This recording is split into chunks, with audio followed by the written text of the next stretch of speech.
Good evening. Today is Thursday, August 21st, and this is the Environmental Advisory Council meeting for August. Call to order, Cindy Mahalo. Here. Janet Cravat. Here. Joe Pinto is not here presently, but he will be here shortly. Dave Galush. Here. Sheila O'Sullivan-Feeney, present. Four of us are present. We'll have a moment of silence.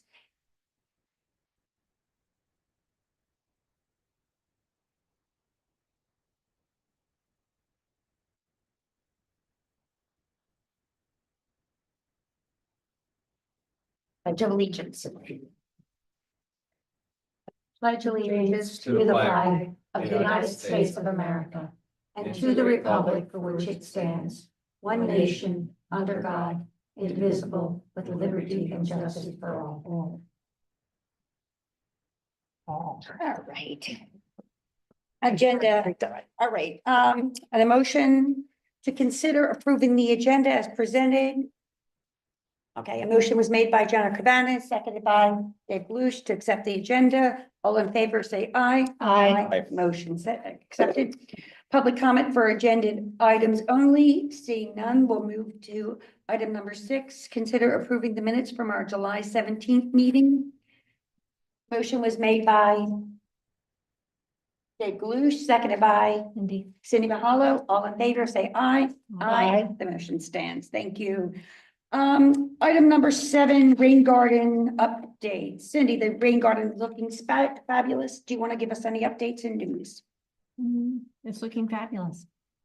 That's all there is to say. No, the rain garden is progressing right on schedule in that all the professional advice and research I have done said that maintenance will decrease the more mature the garden gets, and it has.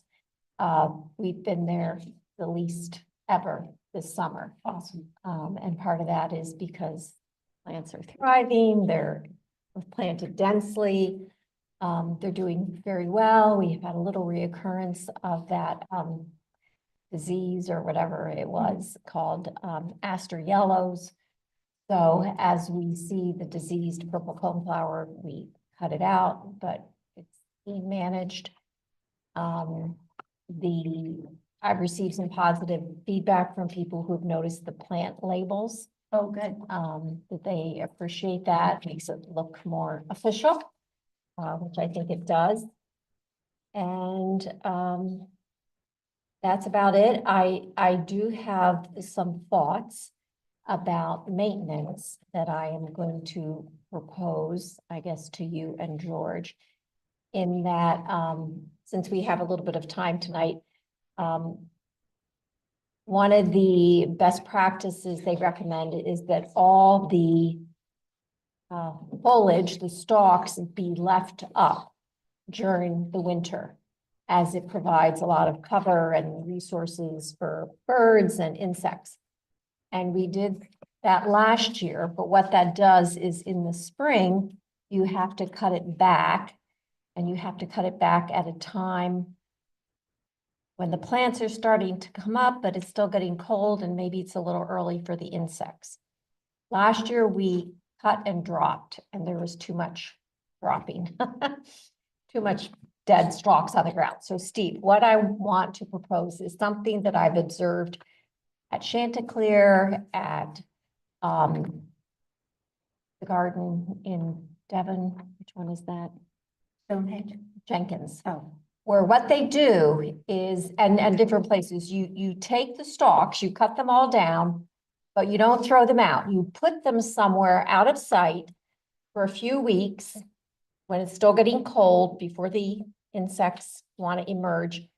And you put it there so they can come out when they're ready. And to do this in an attractive way, what they do is I've seen them create like living or dead walls about this high with stakes, just sticks, sturdy sticks vertically. And then you kind of just stack these lengths of cut branches and stalks, stack it up. And Chanticleer does this in kind of an out of the way place. And it's just a wonderful way to let the dead stalks decompose naturally, the little native bees that have burrowed in there can come out when they're ready. And obviously it's intentional. It's very intentional. It looks intentional. I can send pictures of it. I might not have just, yeah, what you do. I'm having a moment trying to picture, I'm picturing It four might be like sticks. this long, it might be this wide, and they just take any stick they find and put it like every 3 or 4 feet on 2 sides. And then when you cut off these stalks that might be 3 or 4 feet long, you grab a bundle of it, and then you lay it, I got you. you create So you're- layers like this. I got you. I'm And it with you now. looks neat and it's tidy and it doesn't go into a landfill. It's kind of like composting in Yeah. a way, Okay, because it will eventually decay. And I have thought of places where this could be done, like The driveway area or something like. well, like the trail behind the baseball field, which is kind of a wreck anyway. I mean, although I have noticed that George has been planting more shrubs and trees along there, which is really nice to see. But anyhow, it's an idea I'd like to explore. so, Great. so this compost, For these dead stalks. Am I? They're not just explaining? waiting for the. but creatures do of they the- compost? Well, they'll break Why, down. eventually. They'll But break down. They're woody, they're Right. like woody stalks. Okay. I just wondered if they could be done around the tree nursery with is there any nutrients in it that would go into the, You wouldn't want to put them on the ground, like around a tree, well, I'm like thinking, on the but, ground. no, I'm saying that the wall Oh, would be a go, wall. like you create the wall around the tree nursery. Yeah, I, it might help keep the deer out. I'm just, I don't know, it's a thought. It's, Yeah, no, I'm open to ideas. That's great. just when you said it, that's what triggered in my brain as a way to go, but Yeah, All right, so then Cindy, you will follow up with George and Steve to talk about what practices on that. And may I say, a sign showing what Yes, it's yes, there for? explaining would why be well, if very it's at the tree helpful. nursery, it may not be as like, you No, know, it's because we not don't have visible. public. But if we're doing it someplace public, I would agree. Great. Cindy, have you looked into anything or heard about the neem oil consideration just as a way to deter pest neem oil? Oh, I'm very familiar with Okay. neem oil. I haven't thought about using it Okay. here. Okay, Yeah. no, but we could do that for some of the pests that are bothersome, or we could Well, actually check. it's one in particular. Right, right. Um, th- That we everything could, I read didn't mention that, All right. but And next 7.2. Before you go to 7.2, just make note that Joe arrived at 5:38. Joseph Pinto has arrived and we are so delighted. He's actually going to get additional assignments for his pleasure now. We missed you, Joe, every minute. tardiness. We missed you every moment, Joe. All right. Item 7.2, Birdtown updates and Janet. Okay, all right. Take it away. So I'd like to start with our bird migration bird day, or World Migration Bird Day, which will be October the 11th. We have confirmed with CRC and with Garrett Williamson and with Mike McGraw, who will be our birder for the day. And so we will put out that message through CRC after the Labor Day holiday. Perfect. But I'm announcing that here today. I actually confirmed this at the end of our spring walk so that I could be sure that while everybody was there to check their calendars, that it would work. So we're happy to do that. By the way, Environment for Americas is the one that started the World Migratory Bird Day. And this year's message is about shared spaces, building bird-friendly cities and communities. Which then leads me to my next topic, which is the Bird Habitat Recognition Program. Many of us may have this sign in Yes. our yards. However, this is sponsored by Audubon. They informed us that they were unable to continue promoting this project. And so they left it and they agreed that Birdtown, PA could take this up. And over the past year, maybe a year and a half, they have worked to introduce the new bird-friendly habitat. And this is something that is available. By the way, this QR code will take you right to the site where you can apply. This is a recognition program. It is not a certification program, but they want you to check to see if you have the 4 pillars, which is food, water, shelter, and nesting. So there's a place for you to be able to check off whether you have those and then to make your application or apply. There's a minimum charge for this, but there is no charge for the libraries, for churches, and for the townships. So that we could put one of these in our rain garden that's right over here. And I'm hoping that we can advertise this or get the message out that our residents can get one of these signs to put in their yard. It's been shown that when these signs are showing out in gardens, that people kind of want to know more about it. So it starts a conversation. And it also is an opportunity for others to decide, well, maybe I'll get one of those too. And with the QR code being right here, Perfect, it's yeah. very easy to be able to do that. This is sponsored through the Pennsylvania Audubon Council, which is a collection of the chapters of Audubon within the state. We happen to fall within the Valley Forge Audubon chapter. So that's why the Valley Forge Audubon logo is down here. Right.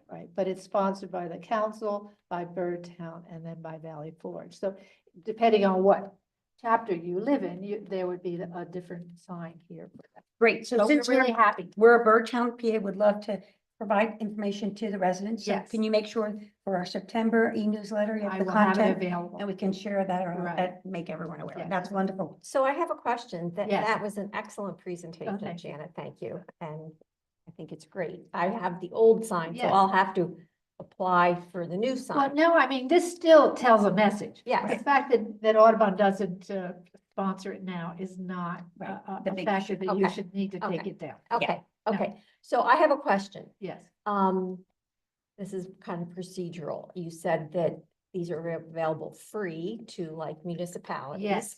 But I would assume that the municipality still needs to complete the it application. does, it does. And is the application, are the requirements for a municipality at all different? I would than- say no, Okay, no, depending on, where you're going to put it. Right, I mean, we Okay. obviously have food and Okay. shelter and Okay. all those things. okay. Water. No, it's just, the reason I asked that is because I think our township can be really proud of some of the policies and things that it's put in place beyond food and all that. Right. yes. Like the Lights Out proclamation and the, native plant resolution, those all really support a bird-friendly, bird-safe habitat.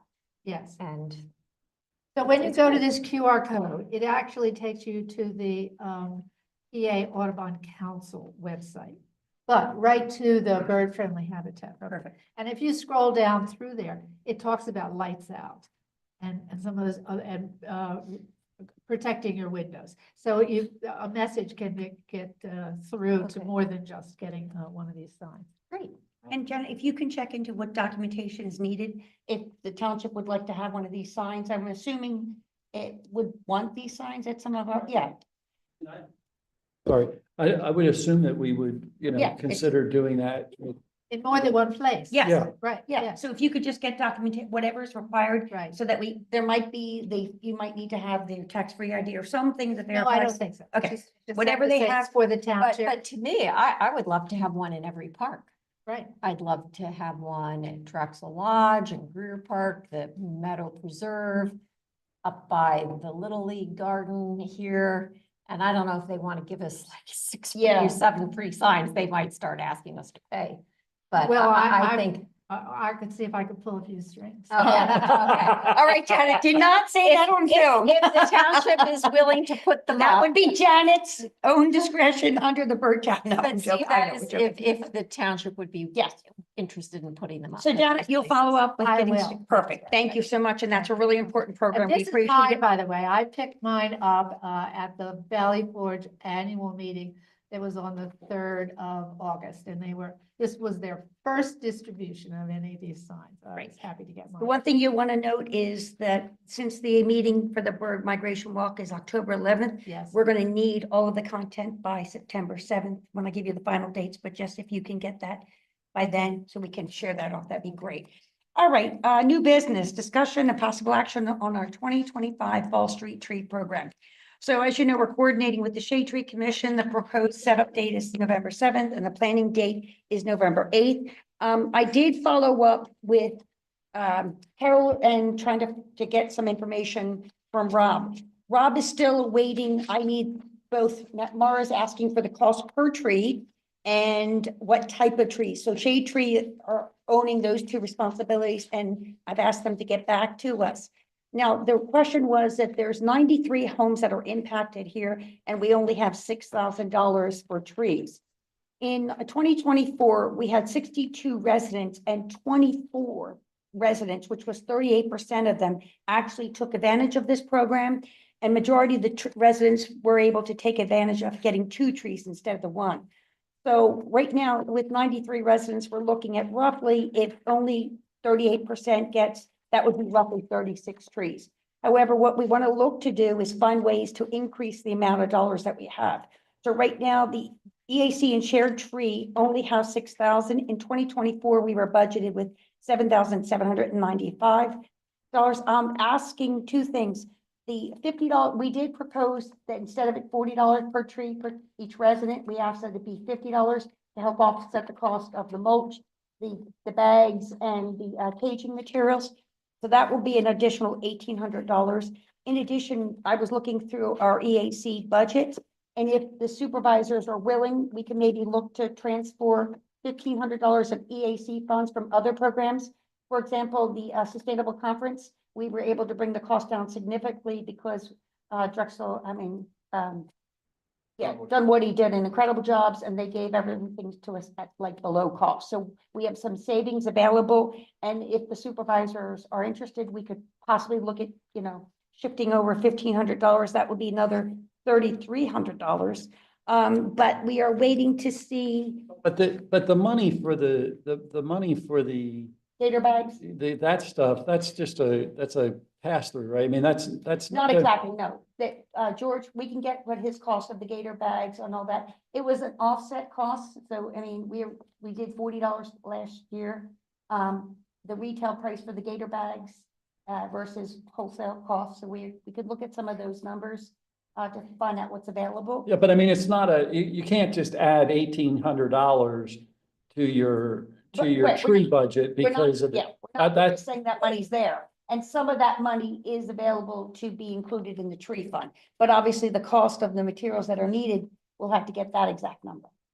Right, and if the supervisors would consider, we can look at tweaking roughly $1,500.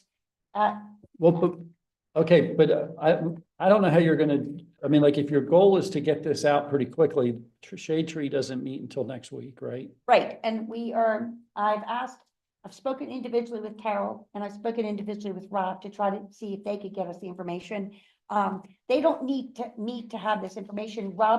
They already Yeah. had kind of said, Rob was waiting on the nurseries to give him the final cost and what trees. Remember, we were taking advantage of savings Yeah. of what trees were available. So he was going to pick from the available selection. Okay, So that's why we're holding up on that. And I will get in touch with both of them and to see what that will. We're also probably looking that majority of this time we'll be having 1 tree per resident. It will only be the anomaly if a resident gets more than 2, based on using both Ashley and Beechwood.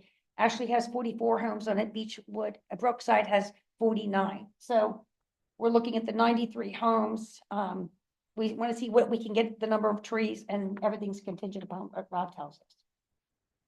So it's a moving target. We don't have everything tied down because Shade Tree is still waiting for information. I guess my recommendation would be, I would tackle the second half or the whole piece of Ashley, whatever that is, Yes, and see what the response is before I try to hit Brookside. to hit Brookside, because if you have a really good response on Ashley, you may not have enough To come down. to go down, and instead of diluting what you're trying to do, try and focus on making, I mean, because that would complete an area because I'm just afraid that if you go and tackle Brookside, you may not, you may get too diluted. Yeah, And the whole idea of this program is to make an area feel like it's gotten treated. Right. And if we spread it out too far, I feel like we lose that. That's my Absolutely, that's a great consideration. recommendation. I am also looking at another source that there might be additional funds available from an outside source, and I'm waiting to see if they can confirm that. And in addition, Ashley Road, I don't know if last storm, they were hit, Ashley and Brookside was significantly hit. They lost 7 trees on that street alone from that storm. One home got 3 trees, thank God, it was massive. So that area has been really hard impact. There's 2 other residents on that same street that have to take down trees that were damaged. So that's gonna be 9 trees lost from the one street. So that's where the difficulty is too. This is definitely an area that needs it. And it's not only from the MS4 point, there is behind there between Ashley and Brookside, there's an intermittent stream that connects directly into Fox's Run. And that is part of the flood area. So some information is still outstanding. I am following up with the individuals. But everyone, please keep your dates available for the November 7th and 8th, because, you know, we want to make sure everything's a go. And I don't think Shade Tree doesn't need to like wait for a meeting, you know, Steve, for things. They can have individual conversations as long as they don't violate their quorum is what. I think they wait till every month to talk about things. As long as it's been discussed, which I understand it has in the meeting, and they've Yes. approved moving forward, they can move forward unless they're making a major change. Yeah, and they're And- not. This is just like having the conversation. Yeah, that's fine. So that's what's kind of been causing some of the delays because we are kind of wanting this to happen. But anyway, progress is being made, good stuff. We really, a lot of residents have expressed interest in it. I've had residents who have come up to me. So we might have to flush out or change some of the dates a little bit, but we'll be well within our November 7th, 8th date timing plan. So, may I comment before we move on? Okay, 2 questions / comments to think about is, I attend a lot of continuing education events and have heard on several occasions about how plant species, especially trees, are changing because the ability of them to survive is changing because the climate is changing. Like last year, our growing zone was changed because the temperatures are getting higher. And that will probably, are you familiar with this? No, there is a map of the United States. I forget. We're 7A now. Or whatever. We're- No, that's the- No, Temperate zones. Yeah. they're garden zones where if you look at a map, of the United States, I think it's the USDA or something. Are we in 6 or 7? We're 7 and they moved us to 7A. Yes, has based on temperatures, first frost, last frost, they have growing zones and every horticulturalist and gardener lives and dies by the growing zone. Everyone knows their growing zone. And these are changing. Last Yes. year, they were recalibrated because the temperatures are getting warmer. Plants are budding earlier in the year. They're holding their leaves later in the year. Trees like white birch are dying because it's too hot for them. They used to thrive here and now they don't. So anyhow, where I'm going with this is, I hope that Rob Nicola and the powers that be who do the selection of the tree species are factoring in looking ahead, because a tree might live hopefully 60, 80, 200 years. The temperatures here will be significantly different in 60, 80, 100 years. So what a lot of horticulturalists and arborists are doing is they're now planting trees that normally would have thrived in Virginia Yes. or the Carolinas. So I hope they're doing that And We can second, mention that to them. They do project us, I think, in 25 years for us to be zone 8 is what they're projecting now, but they think that might even change. So yeah. we'll ask Rob to make sure that he brings that into their attention. And I, And the second point I was just gonna ask, and Steve, I guess this is for you, is what follow-up and maintenance or inspection has been done on these trees? Has anyone from Shade Tree or the Township Arborist gone through and just looked at all the trees to see how they're doing? I have. I mean, I have done that to each tree. And there was one tree that we were concerned of, and I've actually had to go up to residents and remind them about their watering. We just want to make sure that residents understand the responsibility. And I'd like that to be even clearer, that when we say watering, they think if you get like a half inch of rain, that's right, that's Yeah, enough. okay. And you've got to explain to them, no, that the 20 gallons that's in the gator bag has to be dispersed slowly. And if additional rain happens, Yeah. then that's bonus.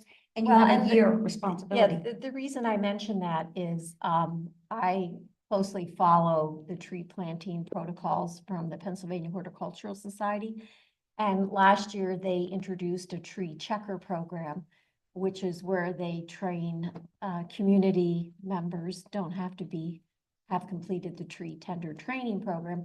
And they have materials and a checklist and training where they can equip community volunteers with this 5-point protocol, either a written checklist or a database, and they can check on the tree, again, checking on things like the gator bag, the mulch and stuff like that.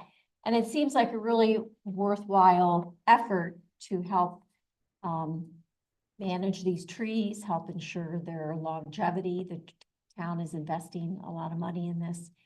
And I just wanted to bring that to the attention. Yeah, I think there needs to be something, and Carol and I spoke about that. It would going be around. something more formalized Yes. than what you're doing and not on you. It And we would it- like, we asked for Yeah. a report card type of thing, so the resident would say, hey, because you, one individual was, he put in a birch tree and he thought he did a great job with watering, and unfortunately he did, but he gave enough to just get the half of the tree, but the roots, the tips of the tree weren't.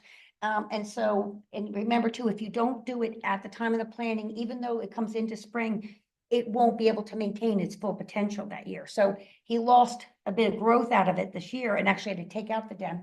But we've spoken with him. But again, we would love, the Shade Tree to go around and give that report card, because they are the ones that have the expertise and they are the, It sounds like it would be a good idea for the homeowner to know what the checklist Yes, is. yes. Because then they would be more tuned into how their trees do. yes, great. I guess And I that's what think- I was proposing. Cindy, I agree. We definitely need more information for residents, so we can add that in the letter. Because when they do click off that we want to make sure what they're understanding, that they're committing to a year of watering this plant, this tree. Not just, the first few weeks and when it looks pretty, and maintaining it, because it is a major investment. And we also asked the Shade Tree Commission to consider, the dogwoods and things are lovely, but like, make sure we give some more attention to the oaks and some primary trees that we're looking at again, to address your issue of zone 8, but also we want trees that will last a long time, not just a 25-year tree or a 40-year tree. And not too many of the same Yes. kind right there together, because if they can go down, they'll all go down. Yes, exactly. All right, variety is very important. All right, thank you very much, ladies. Let's move on to Gentlemen. and gentlemen. New business, item 8.1, discussion on possible action for our 2025. Oh, wait, sorry, we did that one. 8.2, discussion of possible action for our EAC goals for 2026. I did send everyone a copy of our EAC goals for 2025, just for us to kind of take a look over, see, what it is that we think we want to change, amend, if you think everything's perfect. I have a couple thoughts, but who would like to go first? Anyone? I have a couple thoughts. Okay. So, I think number one remains really important, especially as the rewrite of the comprehensive and strategic plans are happening. Perfect. Very interested in seeing how we continue to, understand that those two documents are broad guidance and not specific letter of the law type stuff, but, I think referencing our judgments and recommendations more often and tying it back to specific portions of the new strategic and comprehensive plans would be good. So however we reflect that, would be the first thing.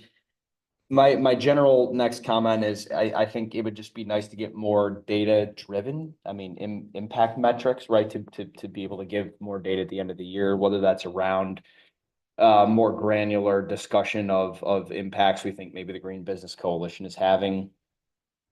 Or whether that be,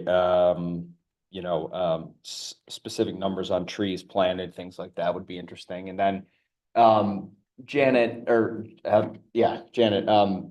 interested also in trying to figure out like data on, I know this is kind of probably impossible, but data that our steps to preserve bird life would be having. So like, can we compare ourselves to other townships that maybe don't have the low light policy, right? Like, how can we sort of tell what positive impact we're having versus other towns that So don't? this It would- data that we collect, Yeah, it will tell the address of the resident that wanted to get one of these signs or is getting one of these signs. sure. So, and that, we did not have that option here with the old one. So this would be very helpful to kind of keep track Okay. and check in with them. Yeah, see if there how would be a they're- way to like aggregate that data Yes, at right. the end of the year of like everything in the township, I think that would be interesting and cool, Right. just to see what positive effects we're having. And then my last point, on the topic of, just other certifications the township could get. Again, Janet, you talked about the new certification. But maybe we could go after like pollinator focused certifications. I know there are a couple of those. I did my research. You guys probably know those better than I do, but I found a couple. And then any other stuff that might apply to like wildlife habitats generally, as opposed to just birds, There's a Um, bee town, would be there's a interesting. bee town, So, which is a big initiative. yeah, If we have enough support for that, and it does align The whole with. township needs to kind Right. of participate in that to Right. become a township that is certified. But, yeah. I think some though, like start from the ground up. So like, for example, Penn State Extension, they do pollinator friendly garden certifications. And then if you get enough in the township, you could be certified as like a pollinator friendly town. So even if it's just, we start at the grassroots level and we put out information about, certain certifications people could get, enough people get it, and then we could say, hey, as a township, here's what we've earned. So, On the Birdtown Just an idea. website, yeah, there are options for residents or individuals, townships, maybe not townships, to decide they want to get like a pollinator pathway sign. Yeah. okay, Right, so those Yeah. are choices, and then Homegrown National Park with Doug Ptolemy Yeah, and a number of other ones. But we don't really get data from those when people sign up for those. okay, Whereas with the new Birdtown sign, we will get data for that. okay. So you'll know how many people in our township Yes. have done that. Right, Yeah. yes. Okay.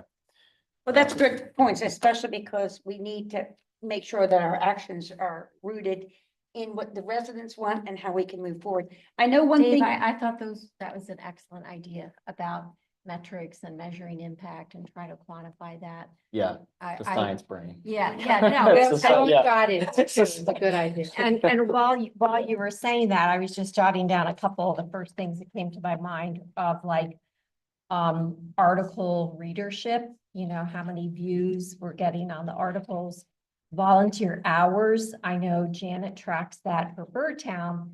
But I've never really tracked all the volunteer hours spent on the rain garden or All of our effort, and yeah. then all of our effort, attendance at events, like the bird walk, that Yes. like sells out every year. But Right. just to start tracking, as you said, and that's more action, which isn't the same as outcome. Right, One you kind of have to build yeah, and on it, and how many trees planted, things like that. I just thought of something too, again, now it's probably a step too far for this year, but I thought, I think now for people to get in touch with us, they can email us and it's kind of like ad hoc in the sense that you have to connect the dots of, okay, who is on the Right. EAC, and if there could be some sort of, I don't know, like, Well, Well, there is. a What's the township word I'm con- looking Their for? township does have a contact form. When you hit contact, you can say, EAC, but it's a general. Right. If we had one dedicated to info at the EAC, EAC, yeah. I think that would be helpful where people just go onto the township website and they can put in like a query that goes directly, so you don't have the friction of having to choose and do that kind of stuff. Because I know that we do have like let's say like a mini following of people who like are into what the EAC is doing and a motivated group of volunteers. I think that's growing. I could say I live on the Ellis Preserve and like people know I'm on the EAC now, so they'll come up and like ask me random questions about why they're cutting the lawn in a certain area and things like that, which I can't answer because I don't own the properties that they're cutting, but I It's mean, good but questions that they're people know that I'm on the EAC. So the point is people are noticing, so it would be cool to have a dedicated query page for the EAC. Yes. And I then- agree, because yeah. when we had that pollinator plant walk where we had the reception at the library, so many people Yeah. at that day, in other words, and at other events have said, how do we get a hold of you? How can we find you? And we don't have an email. Right. We can't tell them to email Maura, and there is that volunteer form page, but It's a that little- yeah, you have really to is know what you're doing. misleading, and that's not. Yeah, the I think it would purpose. just That's be like a- So that's like Yeah. someone formally volunteering to serve on a committee. Even So if it's, Well, when there's we- really a lack of a response mechanism for people. So when we distributed the birdhouses, there was a way that people could contact the township and it would come to us. Yes. If they were redirected interested it. in adopting one of those birdhouses. I thought that worked really well. How did that happen? It went through, What she did is she married it to whatever Mara uses the description. She married the receivers to receive copies of that. so the point, so my suggestion is just make that a permanent thing for the EAC. right. Like info at So- EAC. Right, and so then if you people have a contact- question about, hey, I want to plant this in my garden, does this make sense? Yeah. Right. You know, you can answer and say, yeah, absolutely, it does. Here's what you should be thinking about. Yeah, or if type they thing. want to report a concern or Yeah. ask for information. All right, So- so that would go under communications, and sharing information, but EAC. And I think that would be a question for Steve. Steve, was that something the township would be interested in providing, or what do you think? I'm not saying we're not interested. I want to think through Okay. what the impact there is in that. My concern always with those kind of things is who's monitoring it. Yes. And who's doing the responses. Mhm. Because the last thing I want is somebody sending something in, not getting a response. Yes. And then they feel like the township's being non-responsive. Exactly. So that's my biggest concern, and I always get concerned when we're asking volunteers To to do, right. respond in that way. Right. So that's my concern. I understand. And we And could always I think that's something we can CC think somebody through, back but- into that too as well, if you want. We Yeah. should always have, a chain of command that somebody else is CC'd on the issue, just so that the township has information about what is being said as well. Yeah, I just am a little, that's my, All right, like, I just want to make sure there's some method that something doesn't get lost. Like, one of the complaints that I get from time to time is that we're not responsive.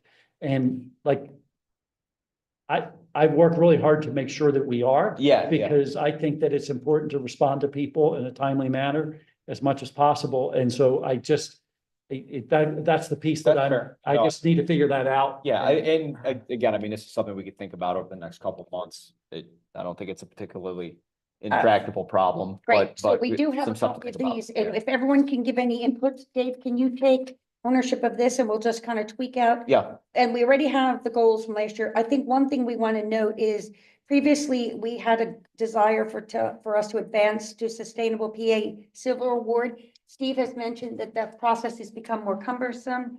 There's different initiatives that they have added to it, not just relating to environmental issues. That sustaining a silver award is going to be a lot of work, not even being able to achieve the next level. So that would be something we want to look to maybe see, do we want to work to sustain or, going to the next level? It doesn't sound like, Steve, what are your thoughts on that? You mentioned it wasn't. Well, I think like one of the things that talks about is us measuring our carbon footprint. Yes, And I'm not Thinks so we can. sure, like, I'm not so sure what we have to make that measurement, like, and everything's an estimation.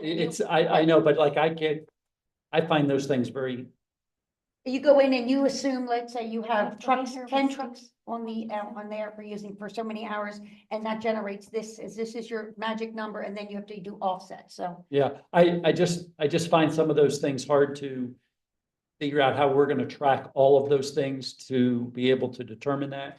One of the other things that I'm not sure the supervisors are wanting to do would mean that we would have a single trash hauler in town. Yeah. And I think that there's some possibilities that we could do it, but that's a big change.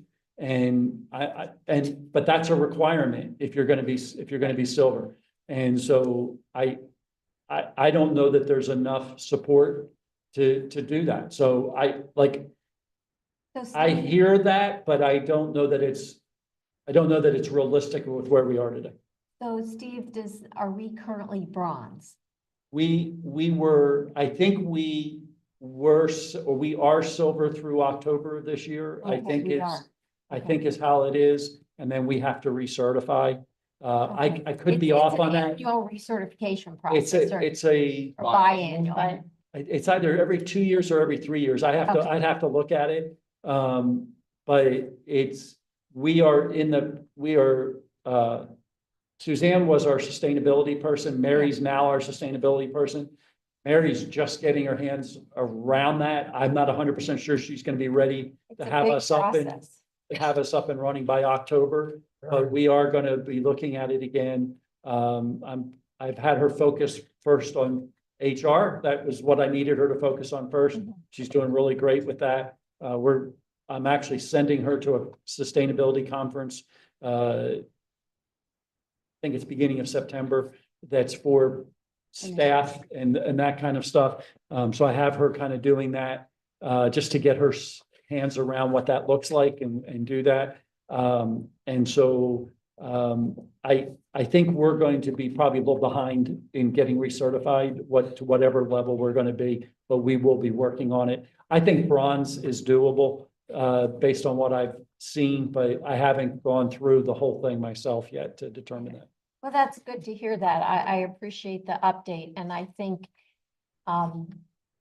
the true value in a program like this is that it provides a structured pathway, it sets forth best practices, it helps you understand what your peers are doing, and if the bar is rising every year, then yes, it might be nice for pride to get the silver, but if in reality, the pursuit of a rising bronze level drives changes and provides value, then I think you've accomplished the goal. It's 3 years, Steve. Is it 3 years? it's Yeah, 3 I years. couldn't remember if it's 2 or 3. What I would say is the other thing too, thank you, Cindy, for saying that. I agree with you. And really, to be honest with you, I'm not as worried about what we hang on our door Right.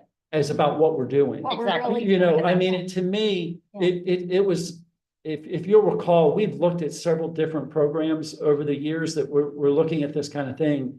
And for me, it's about what we're actually doing versus Exactly. about, I'm not so worried about the presentation or the thing that we achieve, but or what are we really accomplishing and what are we really making a difference For on? reference, only 7 townships in the entire county are even certified. So the fact we're one of 7 and there's 49 municipalities in the county Yes. is And one of them just got it recently. A big It's achievement. Chichester. Upper Chichester. Upper just got it, Chichester, yeah. I was Yeah. talking with them. Yeah. They were like reaching out to us how we had silver and I said, because we were on the old. Two Because I think- bronze, 4 silver, 1 gold. Yeah. Haverford's gold. And Have- just Yeah. something else on that. When I was on the EAC in New Jersey, our township got it and, we were very proud and we went to the state conference and everything. And they had little lapel pins that said sustainable Jersey or New Jersey. And I know that the Board of Supervisors and other people like to be proud Yeah. of our township. And I didn't know if the Sustainable Pennsylvania program had those little like lapel pins or something. It I might don't- just be a nice thing to Yeah. look into. It would be a minimal cost and Yeah. this might be a nice thing. Well, it's nice. It's on all of our information. And when you just received the award last month, all the initiatives were sustainable. Our Green Business Coalition was up there, the PA Silver Award for our town. So great stuff. The question, I guess, then is if anyone has any other goals that we, you know, we want to kind of have these things kind of squared away for us to even consider budgets, for next year. So Dave is going to run point on this. Anything else that you have, Janet, you think that we should be looking into? No, I'm just really interested in seeing that our habitat signage can take off. and- Perfect. Definitely support that. I know that we had speaking about signage, one initiative that we had discussed last year, which I think was initially on the plan and then got dropped off, was related to, public education regarding stormwater management. And that was the concept of, more comprehensively labeling the watersheds Yes. where the roads would cross over streams. So that people start becoming aware, oh, this is Fox's Run, that's Hunter's And Run. it runs into. Yes, and so that just helps kind of make our community more environmentally literate, that they understand that there are watersheds, that there is a creek there. When they drive over this road, a lot of people never noticed there was a creek under the river, under the road. And I had shared at the time a deck from a township that had done this and explained how they did it. And I believe you Mhm. passed it on to George. And I know that the supervisors felt that it wasn't right to take it on at that time, but just wanted to mention it again in case there was an appetite to perhaps pursue that this year. Well, that's a great segue for item number 8.3. We did not have it on the agenda, Steve. Is it different this year? Because usually in August, we discuss and, you know, come together with budget proposal ideas for 2026. But it was removed from our agenda. I didn't know if it was just something we no longer needed to do, because we have some ideas from last year and wanted to see what your thoughts are. Yeah, so we are a little behind in our budget cycle this year. Okay, So I'm assuming we're gonna pick that up in September. okay. We're working on all of that right now. And I think there's gonna be some direction coming potentially from the board as to what that's gonna look like, and was just kind of waiting for that before we jumped forward with that. Okay. The only question for us is, last time we had to, you know, provide information, documentation for each project, give all these things, and we had to kind of get these around in a timely manner. So I just worry Cindy's away. I have other responsibilities and everyone else on this board is very busy. So if we need to have additional documentation, just let us know. But we did for 2025 propose a budget of $7,925. And a lot of our initiatives were not supported, but we did get the initiative of the trees. So we want to kind of we'll keep that for September in discussion items. Yeah. But as long as they're not due, we just want to make sure that we were not being negligent and not providing you with budget ideas. We'll just keep that on everyone's radar for next month if we can, come up with ideas for things. Of course, we know that the initiatives that we do are at the support of the Board of Supervisors, who are always available to work forward in their goals as well, because that is where the direction comes from. All right, item number, where are we at? 8.3, discussion possible action for assignment for our e-newsletter. So we know that I got leaves. Dave has leaves are not litter, and he's gonna blow it away. Cindy, you had mentioned that you wanted to do a piece on Foxwoods and the blight that was impacted that. You still want to do that? Yeah. Okay, awesome. You mentioned you were gonna share content about the streams, but since it's gonna be needed beforehand, do you just want to share that with me? What about the stream? The content for collection, the streams? Oh, yeah. Yeah. That would be too late for that. Okay, but if we can share it out, we can try to get it submitted beforehand if you have that. Yeah. Anything else? Janet, you can add the information on the bird migration day. And we will, in addition, we will have, content for, what else going on? What else is going on for the, e-newsletter? Anything else that you guys are thoughts are? Well, how to get your sign. Yes, get your sign. Okay, great. We did have some really good content this month. We had Stephen Mashardi's article, which was great on deer resistance and selection. We had a good priest on repairing buffers and trying to understand what they are about. So it would be great to hear from Linda and the group as to what our numbers are, each individual one. One thing I wanted to let you guys know is We Can Serve PA usually has their fall gathering program, and it's usually always announced by now.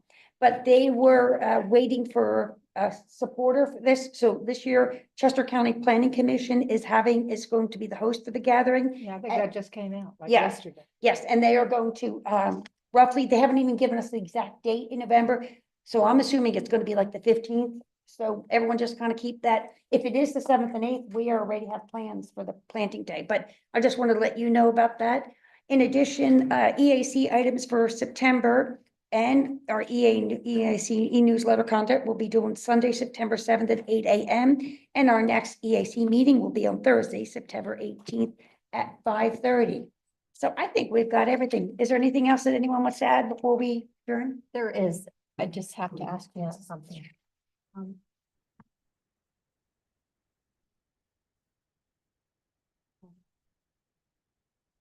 Yes, I have something that's By invitation. yes, right, do you have some?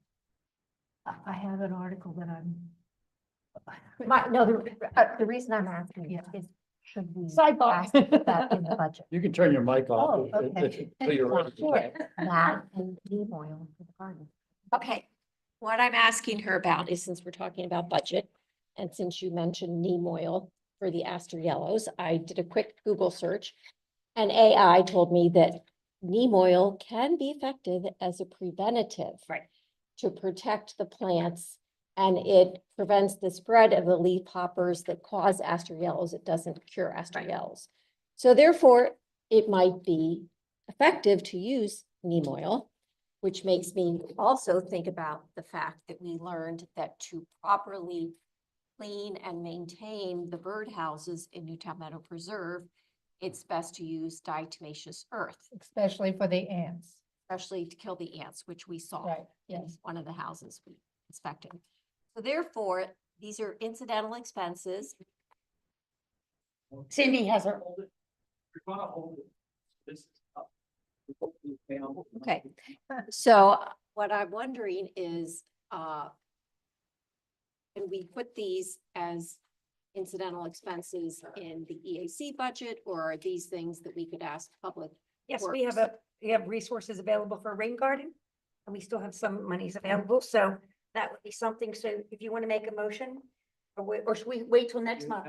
Yeah, we'll have to, Okay. just give us an idea of the estimate, because it will be, you do have funds available in rain garden, and this would be in So support, these are in in the support of rain birdhouses. garden efforts. Okay, And, great. could cover that, so.